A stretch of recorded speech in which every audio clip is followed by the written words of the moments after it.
সাইদ তার বুক পাইতে দিছে, ওয়াসিম তার বুক পাইতে দিছে এই দেশকে স্বাধীন করার জন্য। পুলিশের চেয়েও বেশি যুবলীগ, ছাত্রলীগ, ওই জায়গার এক কমিশনার ছোটনের কিন্তু আপনি ভিডিও ফুটেজও পাবেন যে ওপেন গুলি করতেছে। এই মাফিয়া সরকারের বিরুদ্ধে যে রাজপথের আন্দোলনে যে ঐক্যটা, যেই শক্তিটা ছিল, সেই শক্তির মধ্যে এখন একটা বিভাজনের রাজনীতি দেখা যাচ্ছে। শেখ হাসিনা বলছিল তার এক এপিএস 12 বছর 14 বছরে 400 কোটি টাকা দুর্নীতি করেছে। আর একটা সংগঠনের 2 মাস 3 মাসের মধ্যে সে 400-500 কোটি টাকা দুর্নীতি। আপনি দুর্নীতি কারে দিয়ে রোধ করবেন? দেশের নাম্বার 1 ট্রেডিং অ্যাপ নিফটি ফার্স্টে পাচ্ছেন ট্রেডিং এর সব সুবিধা, dual exchange access, company analysis, portfolio তৈরি করা সহ আরও অনেক ইউনিক ফিচারের সাথে ট্রেড করতে ডাউনলোড করুন এক্ষুনি।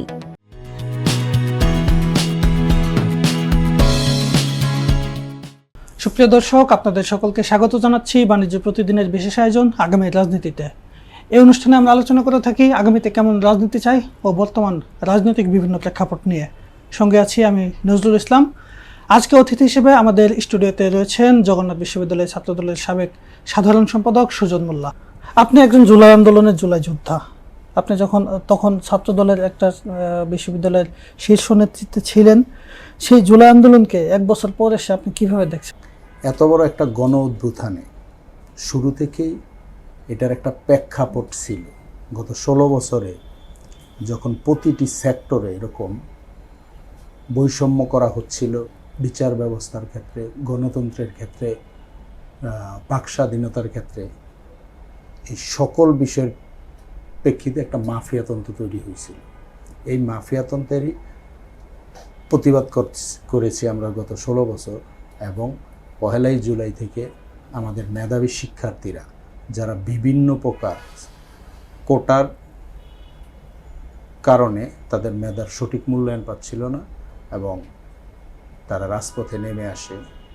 আমাদের দলীয় নির্দেশনা ছিল প্রায় 18 তারিখ পর্যন্ত যে আমরা যারা বিভিন্ন ইউনিটের দায়িত্বে আছি এবং যারা ফেইজেবল তারা যাতে ইস্যুতে না থাকি, অন্য যারা ছাত্র নেতৃবৃন্দ আছে সকলকে থাকার জন্য।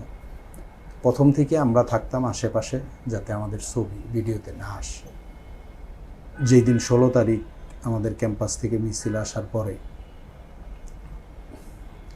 সাবেক পাঠাগার সম্পাদক আতিক সিয়াম, নাসিম, ফেরদাউস, ফয়সাল কামালরা গুলিবিদ্ধ হয় সন্ত্রাসীদের হাতে, যাদেরকে ভাড়া করে আনা হয়েছিল। সরাসরি সন্ত্রাসীরা গুলি করে এই ছাত্র জনতার উপরে।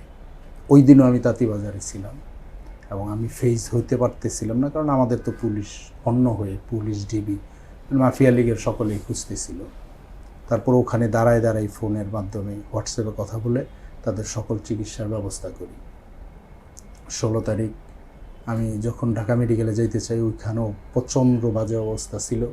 যাকে পাইছে তাকেই অমানবিক নির্যাতন করছে। তারপর 19 তারিখ বিএনপি প্রথম সমাবেশ ঘোষণা করলো প্রেস ক্লাবে যে এই বৈষম্য বিরোধী ছাত্র এবং সাধারণ জনগণের উপরে মাফিয়া সরকারের যে গণহত্যা, এই গণহত্যার প্রতিবাদে প্রেস ক্লাবে সমাবেশ ঘোষণা করলো। তো তখন তো গাড়ি ঘোড়া অনেকটা শিথিল বলতে গাড়ি ঘোড়া একেবারেই চলে কম। একটু কৌশলী হয়েছিলাম যে ক্যাম্পাস থেকে যদি এই সাধারণ শিক্ষার্থীদের মিছিলটা শাহবাগের দিকে যাবে, নয়তো 0 পয়েন্টে। তো আমরা যদি এই যে প্রতিদিনের মতো ছাত্রদলের নেতাকর্মীদের যেভাবে মিছিলের মধ্যে দিতাম, তাদের সাথে একসাথে মিছিলটা নিয়ে তারা যখন যদি 0 পয়েন্টে আসে, তাহলে আমরা ওখান থেকে মিছিলটা নিয়ে প্রেস ক্লাবে আসবো ছাত্রদলের মিছিল নিয়ে। আর যদি সেটা শাহবাগের দিকে যায়, তাহলে ওই প্রেস ক্লাবের সামনে দিয়ে যাক বা ওই সচিবালয়ের ওই দিক দিয়ে যাক, আমরা একটা বিপুল সংখ্যক একসাথে প্রেস ক্লাবে জয়েন করতে পারব। আপনি হয়তো খোঁজ নিলে জানবেন বা জানতে পারেন, সেটা হচ্ছে ওই দিন কিন্তু দুপুর 12টা থেকেই মানে পুলিশের চেয়েও বেশি যুবলীগ, ছাত্রলীগ, ওই জায়গার এক কমিশনার ছোটনের কিন্তু আপনি ভিডিও ফুটেজও পাবেন যে ওপেন গুলি করতেছে। তো 12টা থেকেই গুলি করা শুরু করে। নামাজের পরপর গুলি হয়। নামাজের পরপর যখন আমরা নামার পরে জসকোটটা পার হয়ে যখন ওই স্টারের পাশে একটা গুলি আছে, ওখান থেকে অনেক প্রকার গুলিবিদ্ধ যাচ্ছে, রক্তাক্ত, মানে আমরা তো কখনো ভয় পাই গত 17 এই বছর যে একটা বিভৎস সময় আপনারা পার করেছেন, এই বিভৎস সময় পার করার পরে আমরা দেখলাম যখন 5 আগস্ট শেখ হাসিনা সরকারের পতন হলো, তার পরবর্তীতে একটা বছর চলে গেল। এই পরবর্তী 1 বছর আপনার কাছে কি মনে হয় কেমন আছে বাংলাদেশ? এই 1 বছরে তো আসলে আমরা আপনারা কি প্রত্যাশা করেছিলেন, যা যা প্রত্যাশা করেছেন, যে প্রত্যাশা নিয়ে এই আন্দোলন সংগ্রাম করেছেন দীর্ঘদিন, এই প্রত্যাশার জায়গাটা কতটুকু পূরণ হয়েছে আপনার কাছে কি মনে হয়? প্রত্যাশার পূরণের ক্ষেত্রে আসলে একটা অনেক বড় একটা মাফিয়া সরকারকে বিতাড়িত করে যখন বাংলাদেশটা নতুন বাংলাদেশ তৈরি হইল, তখন মানুষের অনেক প্রত্যাশা ছিল। আবু সাইদ ওয়াসিমরা তো আসলে বুক পেতে দিয়ে বাংলাদেশের জনগণকে একটা মাফিয়াতন্ত্র থেকে মুক্তভাবে তার জন্যই তারা শহীদ হয়েছিল। তার প্রেক্ষিতে সাম্যের বাংলাদেশ, গণতান্ত্রিক বাংলাদেশ, স্বাধীন বিচার ব্যবস্থা, সেই বাংলাদেশ আমরা প্রত্যাশা করেছি। এবং যারা শহীদ হয়েছে, যারা আহত হয়েছে, তারাও এরকম একটা বাংলাদেশই প্রত্যাশা করেছে। কিন্তু গত 1 বছরে আমরা তার অনেকটাই খুঁজে পাচ্ছি না। যে সাম্যের বাংলাদেশ আমরা খুঁজেছি, যে এই মাফিয়া সরকারের বিরুদ্ধে যে রাজপথের আন্দোলনে যে ঐক্যটা, যেই শক্তিটা ছিল, সেই শক্তির মধ্যে এখন একটা বিভাজনের রাজনীতি দেখা যাচ্ছে। এই 36 দিনের আন্দোলনটা কিন্তু দীর্ঘ 16 বছরের আন্দোলনের একটা প্রেক্ষাপট। এই 36 দিন আন্দোলন করতে গিয়ে যারা এখন মনে করে পুরো শেখ হাসিনাকে বিতাড়িত করার জন্য পুরো ক্রেডিটের রাজনীতি করতেছে, এই বিভাজনের সবচেয়ে বড় সমস্যা হচ্ছে সেটা। আপনি দেখবেন একটা সংগঠন আছে, হ্যাঁ তারা আগে থেকেই করত, বিগত 6-7 বছরে তাদের কোনো রাজপথের আন্দোলন ছিল না। অনেকেই বলে তারা আতাত করেছিল।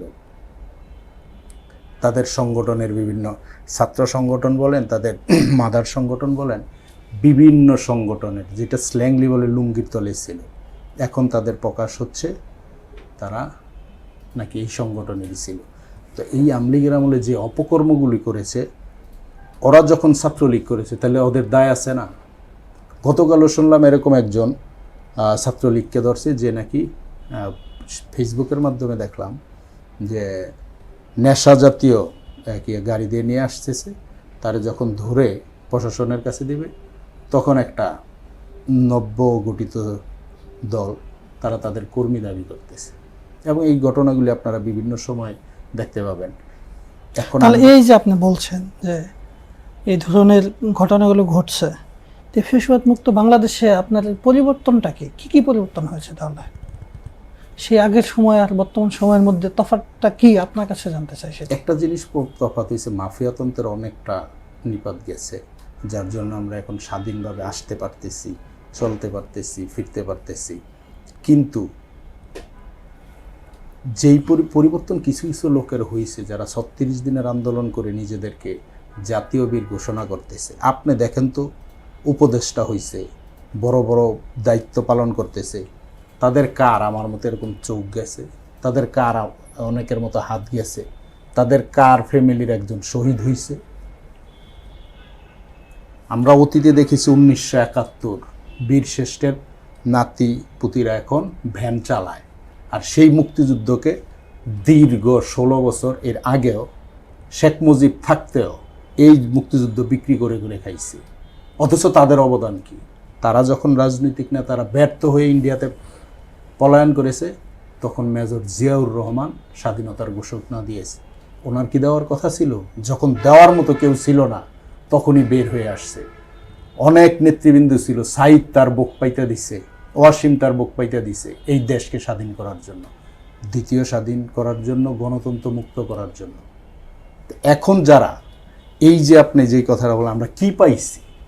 পাওয়ার ক্ষেত্রে একটা জিনিস পাইছি, আগে রাস্তা দিয়ে বের হইতে গেলে অ্যান্ড্রয়েড মোবাইলটা নিয়ে আসা যেত না, পুলিশের অত্যাচার, বাড়িতে গিয়া ভাঙচুর, বাবা মারকে গিয়া অত্যাচার করত, সেই জায়গাটা থেকে মুক্ত পাইছি। কিন্তু আপনি দেখেন এই যে দুর্নীতির কথা, কালকে দেখলাম একটা দলের ইয়েতে, যেই শেখ হাসিনা বলছিল তার একে পিএস 12 বছর 14 বছরে 400 কোটি টাকা দুর্নীতি করেছে, আর একটা সংগঠনের 2 মাস 3 মাসের মধ্যে সে 400-500 কোটি টাকা দুর্নীতি। আপনি দুর্নীতি কারে দিয়ে রোধ করবেন? আপনি আপনার এই চোখের কথা বললেন যে আন্দোলনে গিয়ে আপনি আপনার একটা চোখ হারিয়েছেন, তো সেদিন কি ঘটেছিল আর পরবর্তীতে আপনার চোখের যে সমস্যা আমরা দেখতে পাচ্ছি যে একটা চোখ, আপনার বাম চোখটা ওই যে 19 তারিখ যে বললাম যে 19 তারিখ জুম্মার পরে যখন আমাদের প্রেস ক্লাবের প্রোগ্রামের দিকে আসতেছিলাম, তখনই পুরান ঢাকার জসকোটের সামনে স্টার হোটেলের পাশ দিয়ে তখন এরকম রক্তাক্ত বিভিন্ন ছাত্রদের, সাধারণ শিক্ষার্থীদের, সাধারণ জনগণের, রিক্সা চালক, ভ্যান চালক, তাদেরকে যখন দেখতেছিলাম তখন আসলে নিজের রক্ত অনেকে ভয়ে পালিয়ে যায়, কিন্তু আমি পালাইতে পারি নাই। অতীত এরকম 2বার আমি গুলি সরাসরি আমাকে গুলি করা হয়েছে, আর ওই জায়গা থেকেও আমাকে রাজপথ থেকে সরাইতে পারে নাই, কারণ আমরা জিয়াউর রহমান আদর্শ নিয়ে রাজপথে থেকেছি এই মাফিয়া সরকারকে সরাতে, দেশের গণতান্ত্রিক ব্যবস্থা কী করতে।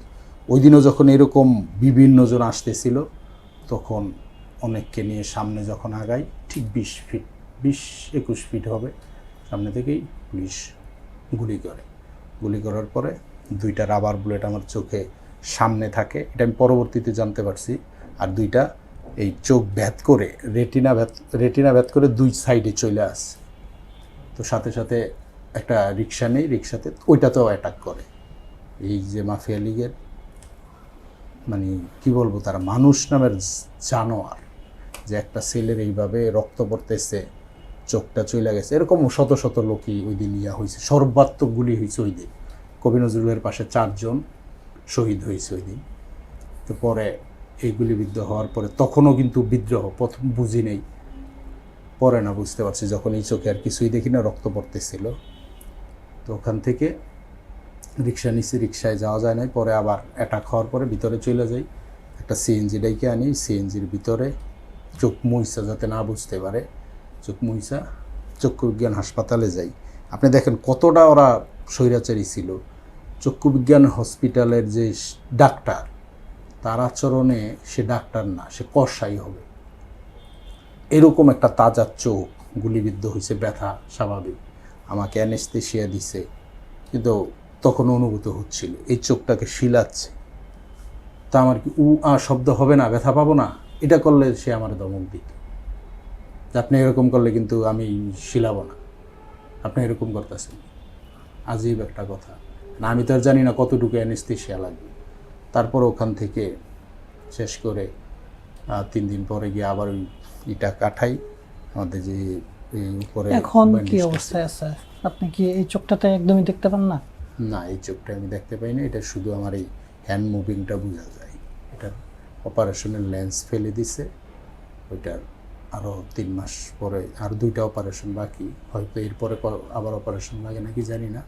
2টা অপারেশন কমপ্লিট হলে বোঝা যাবে, ডাক্তার তখনই বলছে, তখন বোঝা যাবে যে চোখের কি হবে। এই যে আপনার সঙ্গে বিভৎস ঘটনা ঘটেছে, আপনি তার বর্ণনা করলেন, একটা সুন্দর বাংলাদেশ বিনির্মাণের জন্য আপনারা এই ত্যাগ করেছেন, তো আপনারা কেমন প্রত্যাশা করেন, কেমন বাংলাদেশ প্রত্যাশা করেন? তো বাংলাদেশটা প্রত্যাশা করি যে সাম্যের বাংলাদেশ হবে। আমি আপনার রাজনৈতিক 2টা দিক থাকে, একটা হচ্ছে রাজনৈতিক প্রতিযোগিতা আর একটা রাজনৈতিক শত্রু। আমি কখনোই আশা করি না যে এই যে মাফিয়া সরকার বিতাড়িত করার পরে প্রতিটা দলেরই ভূমিকা আছে, সাধারণ জনগণের ভূমিকা আছে, এই প্রত্যেকের মধ্যে রাজনৈতিক প্রতিযোগিতা থাকবে। আমি আপনার দোষ ধরিয়ে দিব, বাট আমি আপনাকে ব্যক্তিগতভাবে আক্রমণ করব না। আমি আপনারে সংশোধন করে যাতে আমরা ঐক্যবদ্ধ থাকতে পারি, তাইলে এই মাফিয়া সরকারকে আর বাংলাদেশে রাজনীতি করার কোনো সুযোগ পাবে না। কারণ তারা যেই গণহত্যা করছে, এরপরে তাদেরকে রাজনীতি করার কোনো সুযোগ দেওয়া যায় না, কিন্তু আমরা সেটা পাচ্ছি না।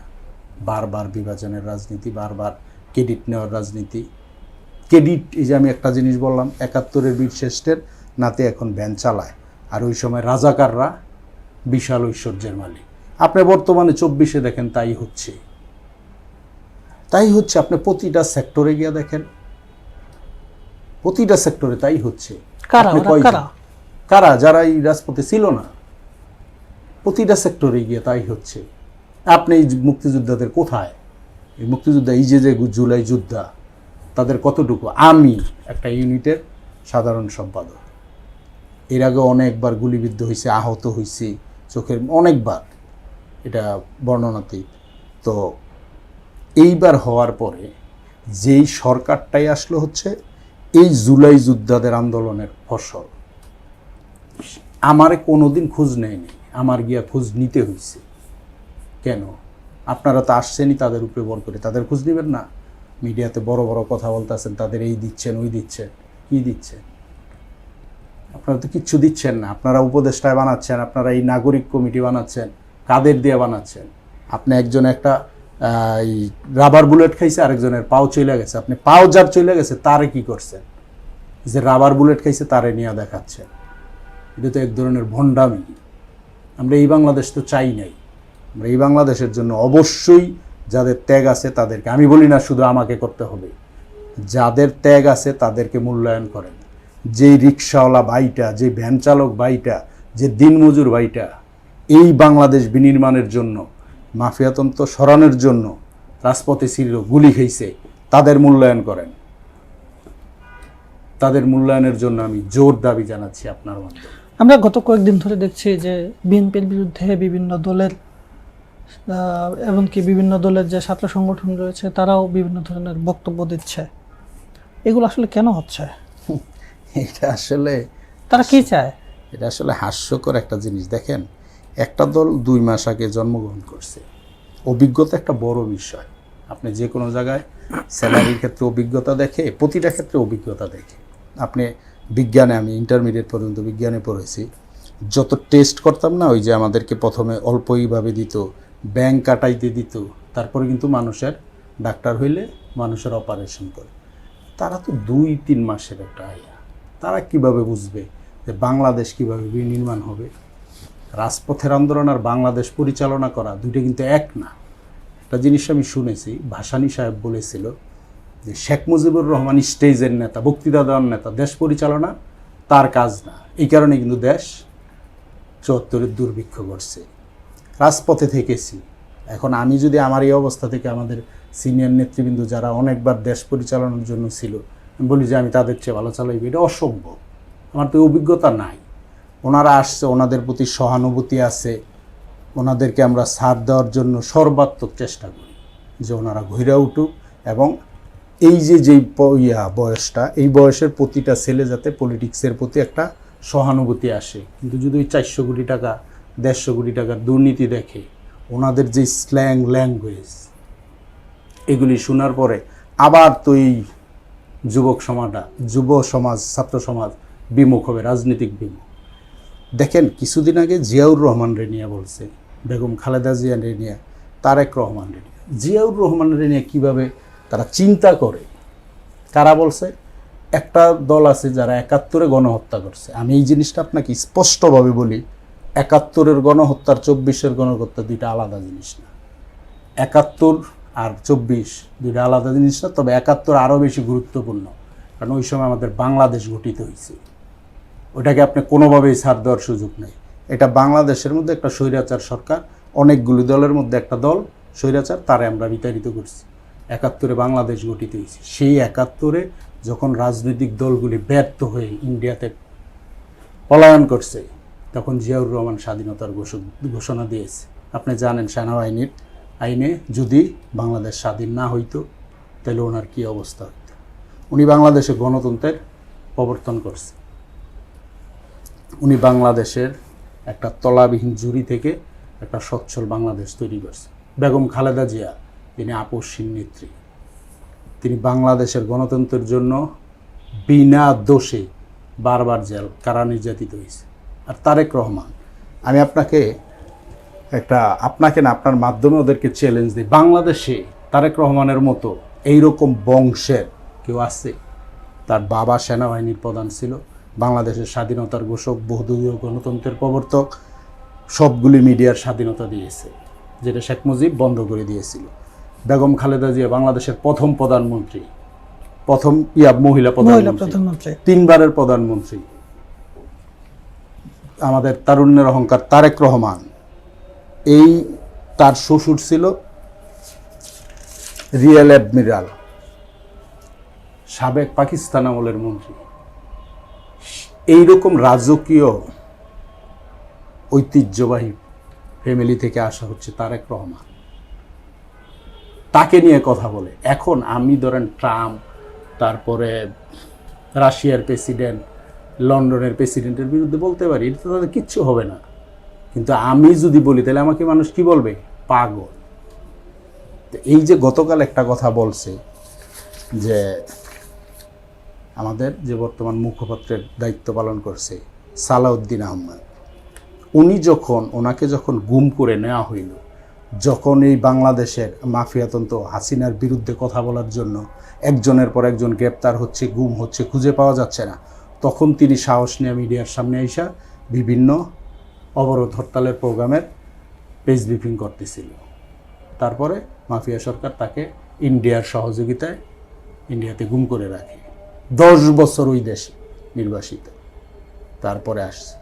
সেই লোকের ব্যাপারে কথা বলে নাসিরউদ্দিন পাটোয়ারের মতো একজন 2 দিনের যে রাজনীতি করা, তার ইয়েতে খুঁজা দেখেন, সে আরও অনেকবার এরকম করছে বেয়াদবি। এই যে যুব সমাজের মধ্যে, ছাত্র সমাজের মধ্যে এই বেয়াদবির একটা অবস্থা তৈরি করতেছে, এটা কি আমাদের দেশের জন্য তো ভালো না? আমরা তো এই জুলাই যুদ্ধটা এই জন্য করি নাই। আমরা সব সিনিয়রদের অবশ্যই সম্মান করব, তাদের ভুল ত্রুটি থাকলে আমরা সেটা দেখিয়ে দিব।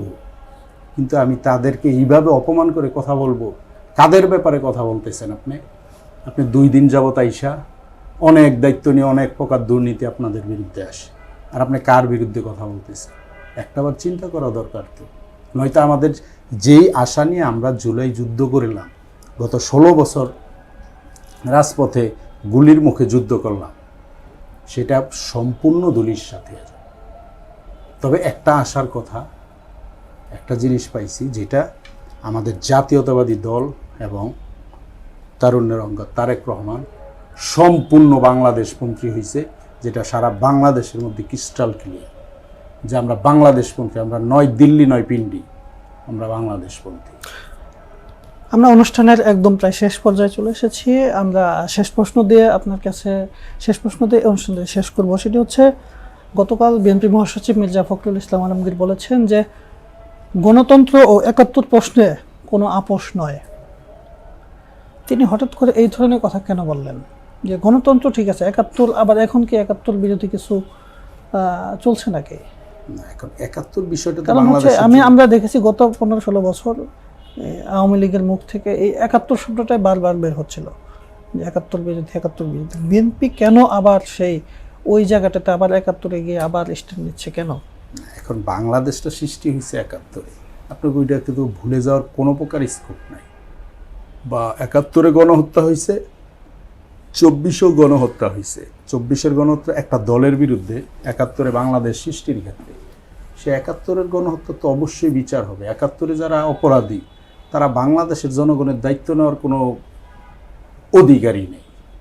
তারা তো বাংলাদেশই চায় নাই। তারা বাংলাদেশের জনগণ যারা বাংলাদেশটা চাইছে, তাদের হত্যার জন্য ঘর দেখিয়ে দিয়েছে। কারা মুক্তিযুদ্ধে গেছে, তাদের ঘর, তাদের ফ্যামিলির মা বোনদের ইজ্জত লুটে নেওয়ার জন্য সহযোগিতা করছে।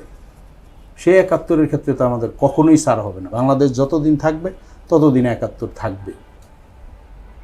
আর গণতন্ত্র, 71টা আমরা গণতন্ত্রের জন্য, যখন 70-এর নির্বাচনে ক্ষমতা দেওয়া হলো না, তখনই তো এই গণতন্ত্রের জন্য আমরা যুদ্ধ করেছি। গত 16 বছর আমরা যুদ্ধ করেছি।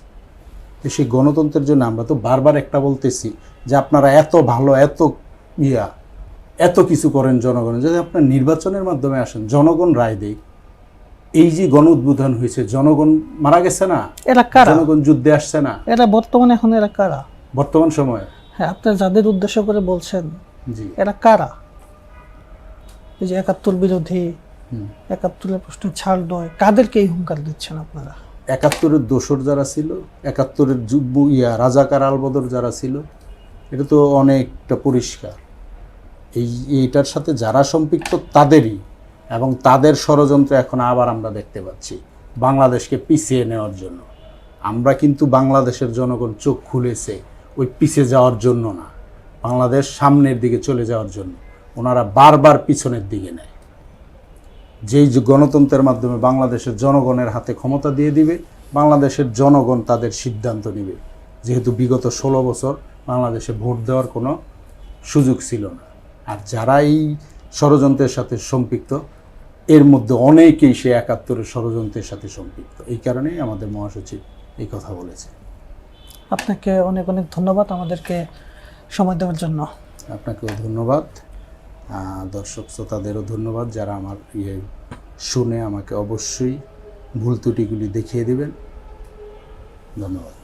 দর্শক, আমরা এতক্ষণ কথা বলছিলাম জগন্নাথ বিশ্ববিদ্যালয় ছাত্রদলের সাবেক সাধারণ সম্পাদক সুজন মোল্লার সঙ্গে। তিনি জুলাই আগস্ট আন্দোলনে পুলিশের গুলিতে তার চোখে গুলিবিদ্ধ হয়ে একটি চোখ হারিয়েছেন। আমরা এই আগামী রাজনীতি অনুষ্ঠানটি নিয়মিত আয়োজন করে থাকি। পরবর্তীতে আবারও আপনাদের সঙ্গে দেখা হবে অন্য কোনো অতিথির সঙ্গে। সে পর্যন্ত সুস্থ থাকুন, ভালো থাকুন। আল্লাহ হাফেজ।